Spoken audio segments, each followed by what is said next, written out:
नमस्कार और स्वागत है बाइबल संदेश टीवी में। मैं पास्टर RB आपके साथ हूं और आज हम मिलकर परमेश्वर के वचन से एक बहुत ही महत्वपूर्ण और जीवन बदल देने वाला संदेश सीखेंगे। विश्वास और विवेक, आत्मिक जीवन का संतुलन। ये संदेश लिया गया है तीमुथियुस 1:19 से। और विश्वास और भले विवेक को थामे रहे, जिसे कितनों ने छोड़ दिया और उनके विश्वास का जहाज टूट गया। दोस्तों, ये वचन केवल एक चेतावनी नहीं, ये एक दिशा है, एक आत्मिक चेतक है जो हमारे जीवन को बचा सकता है। विश्वास का अर्थ और भूमिका। हम अक्सर विश्वास शब्द सुनते हैं, लेकिन बाइबल का विश्वास केवल मानने से ज्यादा है। ये एक गहरा भरोसा है परमेश्वर की सच्चाई पर, उसकी योजना पर और उसके वचनों पर। इब्रानियों 11:1 कहता है, विश्वास आशा की हुई वस्तुओं का निश्चय और अदृश्य वस्तुओं का प्रमाण है। विश्वास वह है जो हमें अंधकार में भी रोशनी की ओर ले जाता है।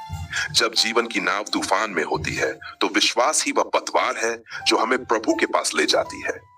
लेकिन अगर यह विश्वास अकेला हो और विवेक न हो, तो वह सही दिशा खो सकता है। भला विवेक क्या है? विवेक हमारे अंदर का नैतिक कंपास है, एक आंतरिक चेतावनी तंत्र जो बताता है ये सही है, ये गलत है, यहाँ रुक जाओ, यहाँ आगे बढ़ो। बाइबल बताती है कि ये विवेक पवित्र आत्मा के द्वारा जागृत होता है। परंतु जब हम लगातार पाप में समझौता करते हैं, तो ये विवेक खुंद हो जाता है और हमारी आत्मिक दिशा खो जाती है। पहला तीमुथियुस 4:2 कहता है कि कुछ लोगों का विवेक ऐसे हो गया है जैसे लोहा गर्म करके दागा गया हो। मतलब चेतावनी देने की शक्ति मर गई है। आत्मिक जहाज की टूटन। पौलुस प्रेरित एक शक्तिशाली चित्र देता है। जिन्होंने विश्वास और विवेक को छोड़ दिया, उनके विश्वास का जहाज टूट गया। कल्पना कीजिए एक नाव जिसमें ना पतवार है ना दिशा। वह बहाव में बहती जाती है और अंत में चट्टानों से टकराकर टूट जाती है।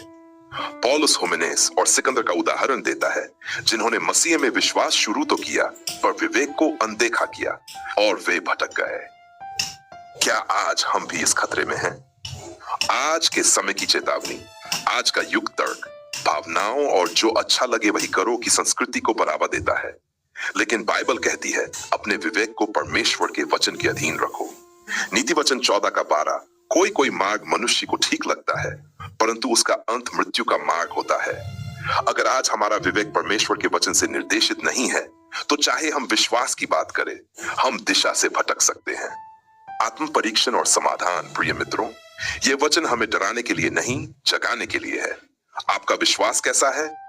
आपका विवेक कितना संवेदनशील है परमेश्वर की आवाज के लिए? अगर आप महसूस करते हैं कि कहीं न कहीं आप बहक गए हैं, तो आज प्रभु की ओर लौटने का दिन है। यीशु मसीह में क्षमा है, बहाली है और नई शुरुआत है। आइए हम सब मिलकर प्रार्थना करें। हे पिता परमेश्वर, तू मेरे विश्वास को दृढ़ कर, मेरा विवेक फिर से जगा, ताकि मैं सही और गलत में भेद जान सकूं।